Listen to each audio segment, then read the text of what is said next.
चलिए दोस्तों, आज देखते हैं बेकिंग सोडा का फॉर्मेशन कैसे होता है। तो बेकिंग सोडा नाम ही है, बेकिंग सोडा यानी कि पकाने वाला सोडा, खाने वाला सोडा एक्चुअल में। हाँ, तो क्या कहा, the chemical name of baking soda is sodium hydrogen carbonate. मैंने कल भी आपको बताया कि सोडियम हाइड्रोजन कार्बोनेट यदि है तो उसका फार्मूला क्या हो जाएगा। तो ये लिखा हुआ है NaHCO3। क्या होगा? NaHCO3। अब इसी को हम लोग सोडियम बाई कार्बोनेट भी कहते हैं। अब बात करते हैं production of sodium hydrogen carbonate की। सोडियम हाइड्रोजन कार्बोनेट का प्रोडक्शन होता कैसे है। तो लार्ज स्केल में यदि बात करते हैं तो sodium hydrogen carbonate is produced on a large scale bye reacting a cold and concentrated solution of sodium chloride with ammonia and carbon dioxide. क्या लिखा कि सोडियम हाइड्रोजन कार्बोनेट का प्रोडक्शन जब लार्ज स्केल पर करना होता है तो कोल्ड वाटर में कॉन्सेंट्रेटेड सॉल्यूशन को, किसका कॉन्सेंट्रेटेड सॉल्यूशन, तो सोडियम क्लोराइड का सॉल्यूशन। अब मैंने कल ही पिछले ही वीडियो में आपको बताया कि भाई concentrated solution of sodium chloride को क्या नाम देते हैं, ब्राइन सॉल्यूशन। जब इस ब्राइन सॉल्यूशन को अमोनिया और कार्बन डाइऑक्साइड के साथ में हम लोग रिएक्ट करवाते हैं तो मिलता है क्या, sodium hydrogen carbonate and ammonium chloride. Clear है। तो यही सोडियम हाइड्रोजन कार्बोनेट आपका हो गया क्या, सोडियम बाइकार्बोनेट या बेकिंग सोडा। अब क्या प्रॉपर्टी है इस सोडियम हाइड्रोजन कार्बोनेट का, तो कहता क्या है कि it consist of white crystals which are sparingly soluble in water. ये व्हाइट कलर का क्रिस्टल होता है जो आसानी से वाटर में घुल जाता है, और घुलने की वजह से ही जो है इसका यूज हम लोग खाने में करते हैं। फिर क्या लिखा कि it is mild non corrosive base. ये ऐसा बेस है जो कोरोसिव नहीं होता है, यानी कि ये आपको हानि नहीं पहुंचाता है। हाँ, यदि ज्यादा अमाउंट में आप लोगे तो हानि पहुंचाएगा, वैसे ये हानि नहीं पहुंचाता है। The solution of sodium hydrogen carbonate in water is mildly alkaline. ये अल्कलाइन इन नेचर होता है, क्यों, वाटर सॉल्युबल है इसलिए।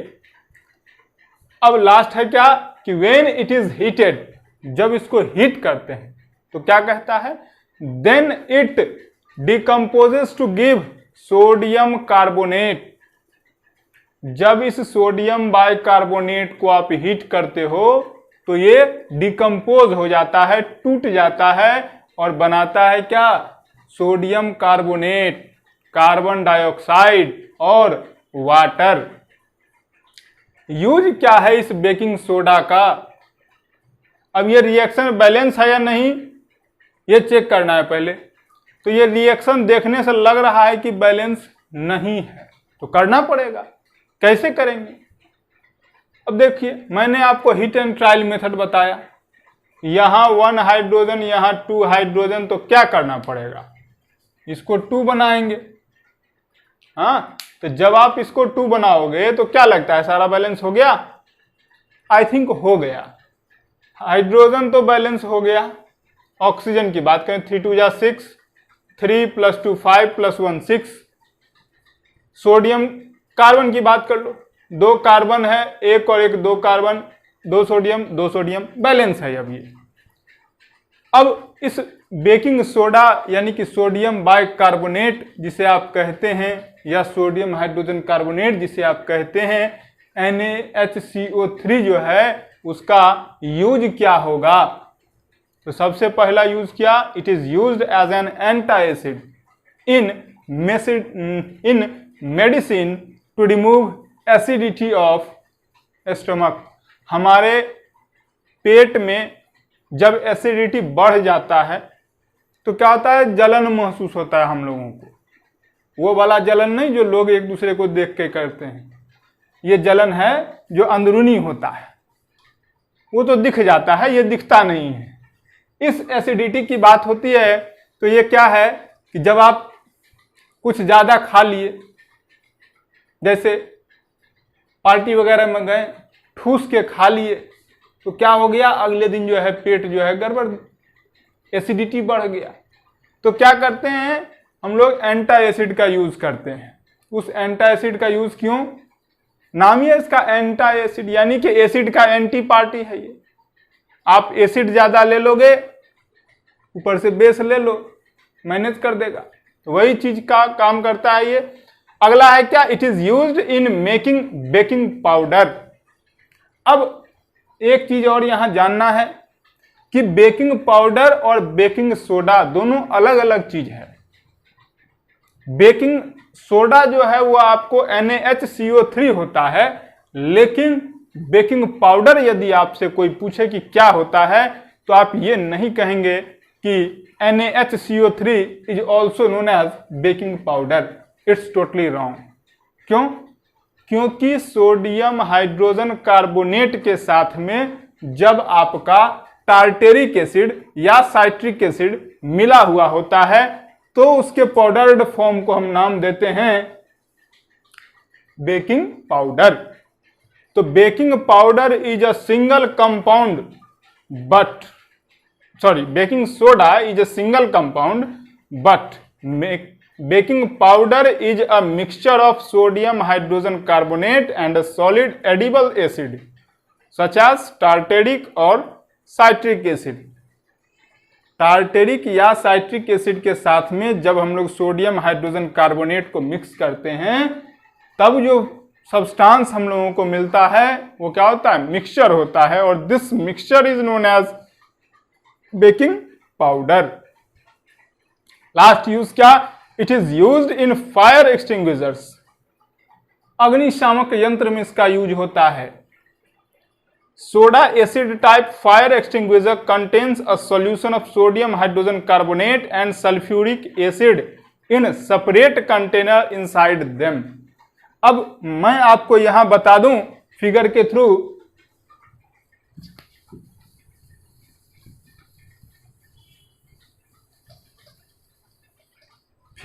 मैं आपको बता दूं कि मान लो ये सिलेंडर है, सिलेंडर को सिलेंडर रहने देते हैं तो बढ़िया रहेगा, देखने में भी अच्छा लगेगा। तो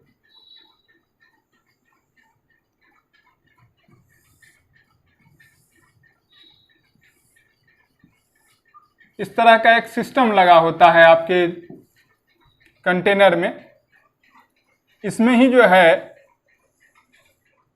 एक टेस्ट ट्यूब टाइप से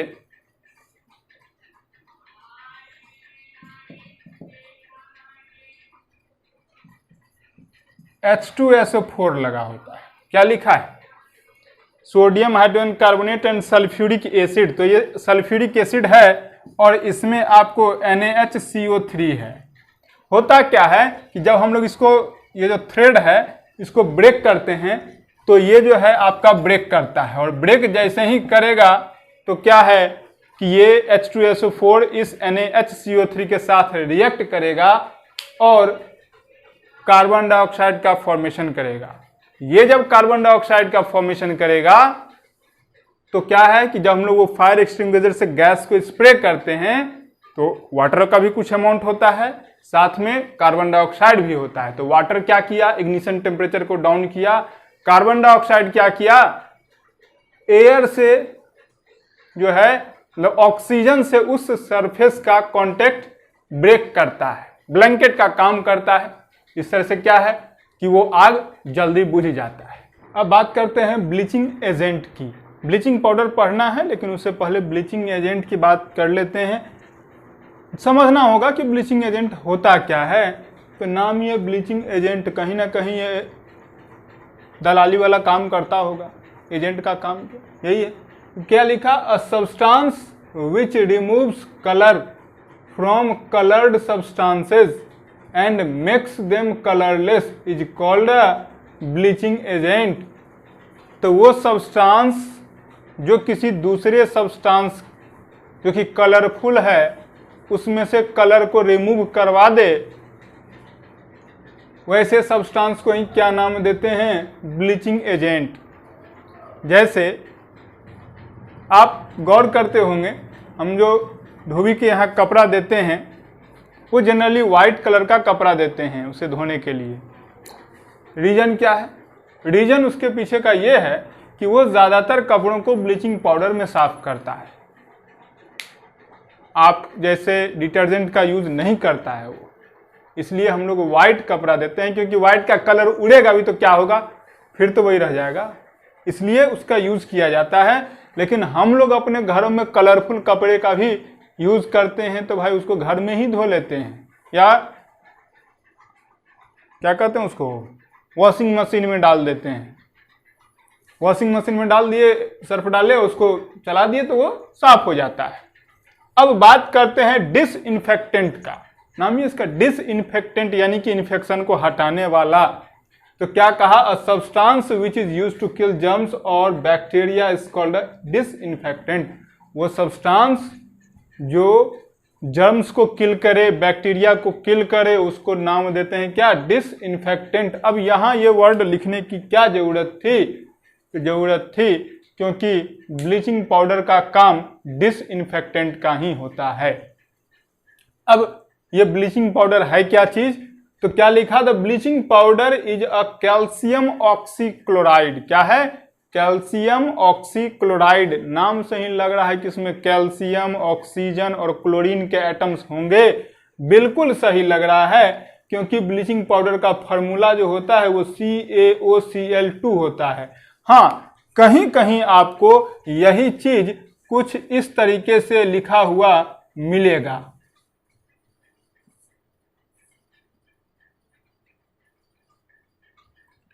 वो तरीका कुछ ये होगा, ये जो है ब्रैकेट है CaOCl, बाहर में भी Cl, इस तरह से लिखा हुआ होता है। एक्चुअल फॉर्म लिखने का यही है, लेकिन हम लोग शॉर्टकट में CaOCl2 लिख देते हैं।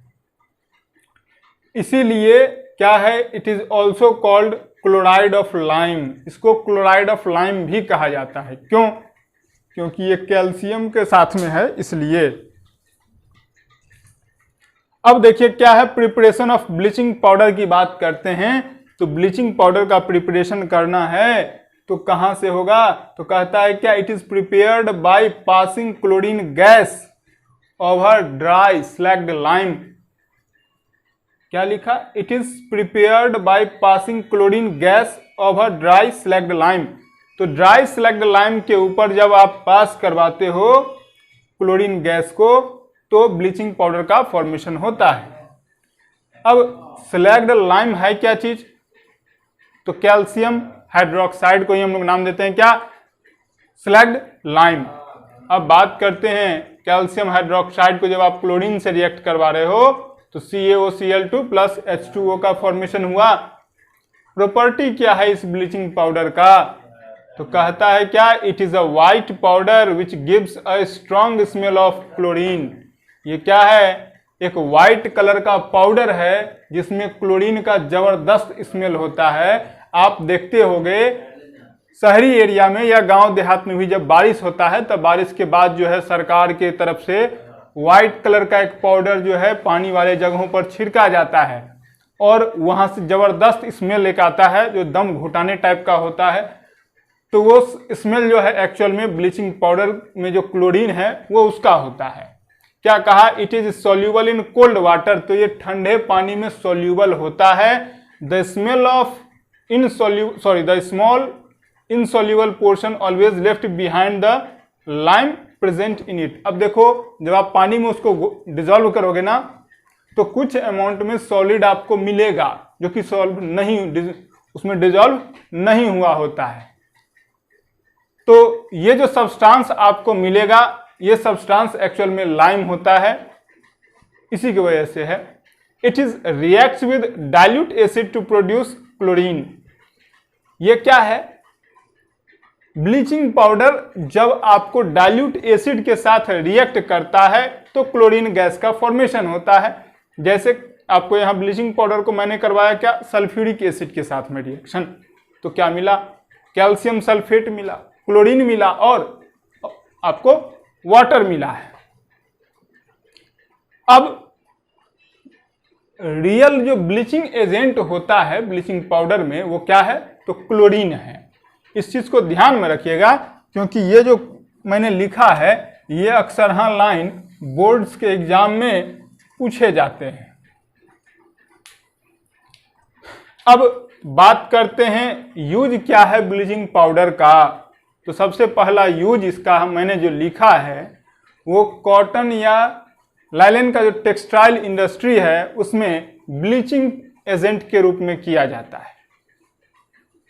दूसरा है इसी में है कि वुड पल्प जो पेपर इंडस्ट्री में होता है, आप देखते होंगे कुछ कागज जो है आपको मटमैले कलर के होते हैं, कुछ ब्लैकिश हो जाता है, कुछ ब्लूइश हो जाता है और कुछ एकदम वाइट होता है।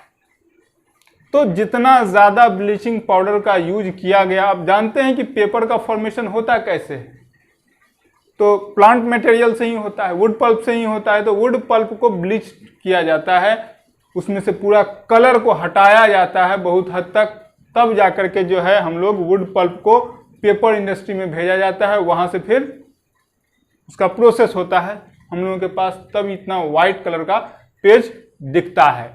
अब ड्रिंकिंग वाटर को डिसइंफेक्टिंग करने के लिए भी किया जाता है। आप देखोगे शहरी एरिया में या गांव देहात में भी अब होने लगा है, पानी की टंकी जो होती है उसमें समय समय पर जो है हम लोग सफाई करवाते हैं या आपको क्लोरीन की गोलियां डाली जाती हैं। बहुत से लोग ब्लीचिंग पाउडर डाल देते हैं, खराबी कर सकता है। यदि आप सावधानी पूर्वक उसका यूज ना करें तो बहुत हद तरह का प्रॉब्लम हो सकता है, क्योंकि टंकी में जो पानी है उसी से आप लगभग सभी तरह का काम करते हैं और हम अपने घरों में जो खाना पकाते हैं वो उसी टंकी के पानी का यूज़ कर लिया करते हैं। तो उससे बहुत होता है कि बहुत तरह का केमिकल इफेक्ट हो सकता है, बहुत तरह का केमिकल रिएक्शन हो सकता है। तो इन सब चीज़ों से क्या है कि बचना चाहिए। क्लोरीन की गोलियां डालेंगे तो दिक्कत नहीं है, क्योंकि वो गैस बनेगा, निकल जाएगा और सारे उसमें जो बैक्टीरिया हैं उसको किल कर देगा। ये भी ब्लीचिंग पाउडर भी जो है किल कर देता है। लेकिन क्या है कि टंकी साफ करवाओ जब आप, तो क्या करो कि उसमें ब्लीचिंग पाउडर डाल करके साफ करवाओ और फिर से उसको पूरी तरह से बढ़िया से धो देना चाहिए अंदरूनी तौर पर, ताकि उसमें ब्लीचिंग पाउडर का अमाउंट ना रह जाए। क्योंकि अभी आपने देखा कि सॉलिड कुछ अमाउंट में रह जाता है, जिसको हम लोग नाम देते हैं लाइम। ये नहीं होना चाहिए उस टंकी में। क्यों? क्योंकि ये यदि हम लोगों के खाने के थ्रू जो है हमारे बॉडी में जाएगा तो साइड इफेक्ट हो सकता है। बहुत से लोगों को एलर्जी का प्रॉब्लम होता है, उनसे भी प्रॉब्लम होगा, इसलिए वो काम नहीं करना है। अगला है क्या? Manufacturing of CHCl3। मैं आपको बता दूं इस CHCl3 को ही हम लोग क्लोरोफॉर्म भी कहते हैं। क्या नाम देते हैं? क्लोरोफॉर्म या ट्राइक्लोरोमीथेन भी इसे कहते हैं। पढ़ेंगे हम लोग कार्बन कंपाउंड चैप्टर में। CHCl3 को ट्राइक्लोरोमीथेन या क्लोरोफॉर्म का नाम भी दिया जाता है। इसके मैन्युफैक्चरिंग में भी होता है। ऊन को ना सिकुड़े इसके लिए ब्लीचिंग पाउडर के साथ में वर्क करवाते हैं। As oxidising agent in chemical industry. Chemical industry जो है उसमें ऑक्सीडाइजिंग एजेंट के रूप में आपको ब्लीचिंग पाउडर का ही यूज किया जाता है। हेलो फ्रेंड्स, आप देख रहे हैं प्लास्टर ऑफ पेरिस के बारे में वीडियो। मैं हूं गुंजन कुमार, आप देख रहे हैं शिवांश एजुकेशन हब। बात करते हैं प्लास्टर ऑफ पेरिस के बारे में। क्या लिखा? The plaster of Paris is calcium sulphate hemihydrate. क्या लिखा है? Calcium sulphate hemihydrate and the formula is CSO4 it is commonly known as POP, plaster of Paris, POP। Preparation क्या हो, कैसे होता है इसका? तो plaster of Paris is prepared from gypsum. किससे मिलता है? जिप्सम से। अब जिप्सम है क्या? तो कैल्शियम सल्फेट डाइहाइड्रेट को नाम देते हैं जिप्सम का। CaSO4 2H2O. CaSO4 2H2O is known as gypsum and it is also known as calcium sulfate dihydrate. इसमें होता क्या है कि 2 molecule of water of crystallisation होता है. Plaster of Paris is prepared by heating gypsum to a temperature of 100 degree Celsius in a kiln. ये एक तरह का एपरेटस होता है जिसमें कि कैल्शियम सल्फेट डाइहाइड्रेट को 100 डिग्री सेल्सियस पर हीट किया जाता है जिससे कि वो प्लास्टर ऑफ पेरिस में कन्वर्ट हो जाता है. CaSO4 2H2O को जब आप 100 डिग्री सेल्सियस पर हीट करते हो तो CaSO4 हाफ H2O का फॉर्मेशन होता है और 3H2O का रिलीज हो जाता है. अब इस फॉर्म में तो लिखना मुश्किल है, इसलिए क्या करते हैं, इंटीजर फॉर्म करने के लिए इसको 2 से कर देते हैं और तब देखोगे आप तो ये क्लियर कट दिखता है आपको, बैलेंस्ड है. प्रॉपर्टी क्या है इस प्लास्टर ऑफ पेरिस का, तो कहता है कि ये एक वाइट कलर का पाउडर है. ठीक है. It is very remarkable property of setting into hard mass on waiting with water. खासियत इसकी ये है कि जब वाटर के संपर्क में आता है ये तो ये हार्ड हो जाता है और किसी भी चीज को सेट करने के काम में आता है. इसीलिए प्लास्टर ऑफ पेरिस का यूज किया, सबसे पहला यूज किया. It is used in hospitals for setting fractured bones into right position to ensure correct healing. अब हाथ यदि टूट गया या हड्डी कोई टूट गया है तो उसके ऊपर आप देखते होगे व्हाइट कलर का एक लेयर डाल दिया जाता है. This is known as plaster of Paris. वो एक्चुअल में प्लास्टर ऑफ पेरिस का पेस्ट टाइप का होता है जिसको कि आपको वो पट्टी जो बांधा जाता है सर वगैरह जो फूटने पर होता है उसी पट्टी के ऊपर प्लास्टर ऑफ पेरिस लगा करके उसको छोड़ा जाता है तो वो हार्ड हो जाता है और 15 या 20-25 दिन के बाद उसको काट करके हटा दिया जाता है. उतने दिन में ही जो आपका बोन अपने ओरिजिनल पोजीशन पर सेट हो जाता है. टॉय बनाने में, डेकोरेटिव मटेरियल्स बनाने में, चिप ऑर्नामेंट्स बनाने में, ब्लैक बोर्ड का चौक या फिर स्टैचू को कास्ट करने में इसका काम आता है. किसके किसके काम में? खिलौने बनाने के काम में आता है. दूसरा क्या बताया कि डेकोरेटिव मटेरियल्स बनाने में होता है. जैसे आप सीलिंग वगैरह देखते होंगे उसमें बहुत तरह का डिज़ाइन बना हुआ होता है, वो डिज़ाइन एक्चुअल में प्लास्टर ऑफ पेरिस का बना हुआ होता है. चिप ऑर्नामेंट्स यानी कि सस्ते जो आपको ऑर्नामेंट्स होते हैं उनको बनाने के काम में आता है. ब्लैक बोर्ड का जो चौक होता है वो यही होता है, प्लास्टर ऑफ पेरिस ही होता है. कास्ट फॉर स्टैचूज, स्टैचू को कास्ट करने के काम में भी ये आता है. फायर प्रूफिंग मटेरियल को बनाने में भी इसका काम आता है.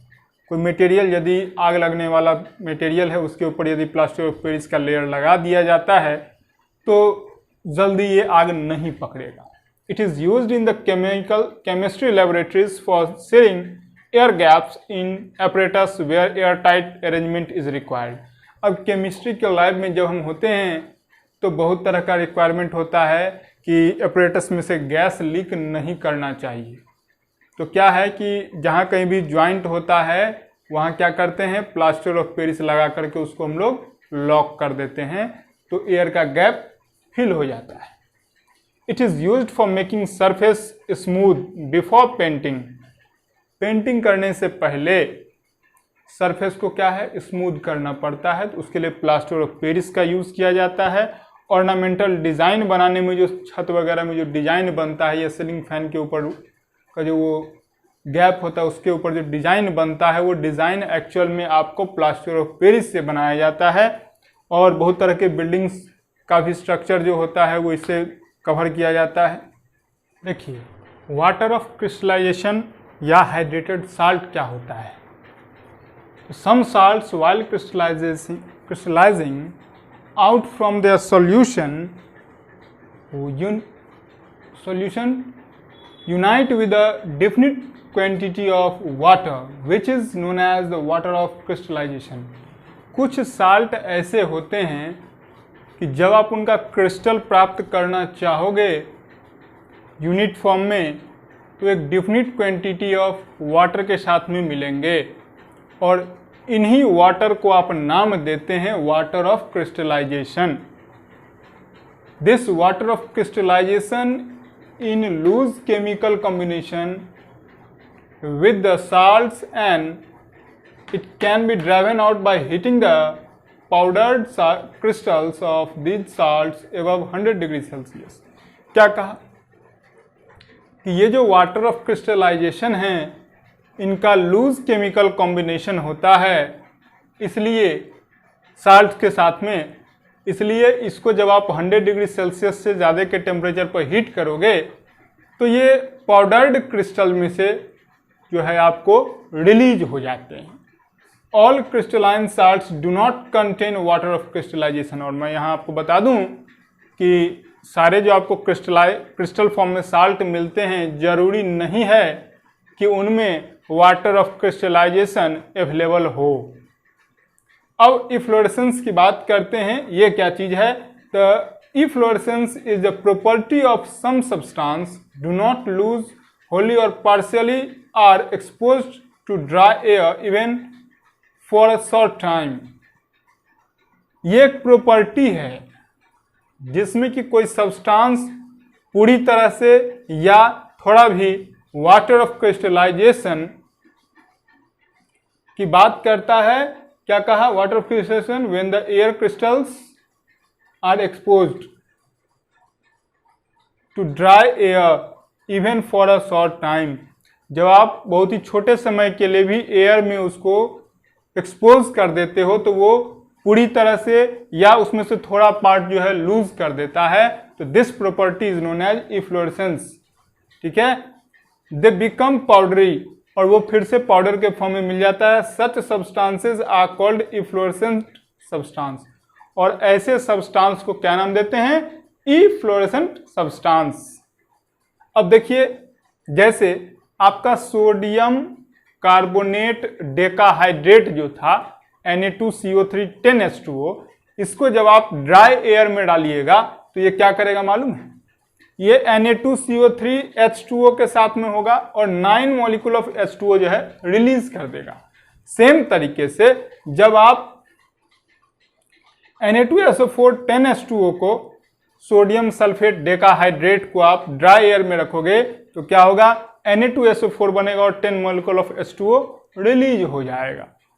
अब कुछ कॉमन साल्ट्स हैं, उनके केमिकल नेम और उनके फॉर्मूला को आपको ध्यान में रखना है क्योंकि ये अक्सर हम पूछे जाते हैं। वॉशिंग सोडा अभी हम लोगों ने पढ़ा, कैल्शियम कार्बोनेट डेकाहाइड्रेट होता है, फॉर्मूला क्या? Na2CO3 10H2O। क्लियर है?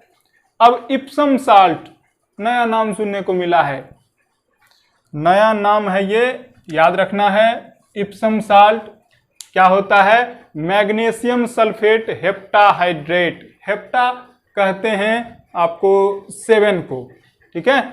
तो हेप्टाहाइड्रेट क्या है? मैग्नीशियम सल्फेट हेप्टाहाइड्रेट, यानी कि MgSO4 7H2O। इसके बाद है पोटास एलम, इसके बारे में मैंने पहले भी बता रखा है। पोटासियम एल्युमिनियम सल्फेट कहते हैं इसको। फॉर्मूला क्या होता है? K2SO4 Al2SO4 whole thrice 24H2O। गॉबलर salts के बारे में बात करते हैं। क्या है कि सोडियम सल्फेट डेकाहाइड्रेट को कहते हैं गॉबलर साल्ट। Na2SO4 10H2O जो है इसका फॉर्मूला हुआ।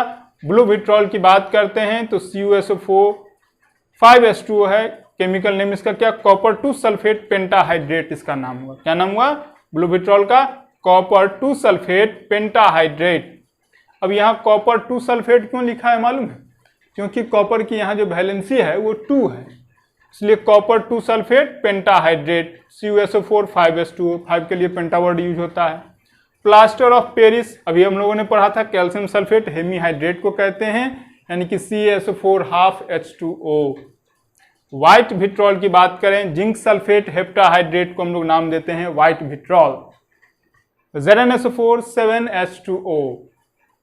जिप्सम साल्ट, जिप्सम की बात करें, जिप्सम के बारे में अभी हम लोग देखे थे, इसी को हम लोग का नाम देते हैं कैल्शियम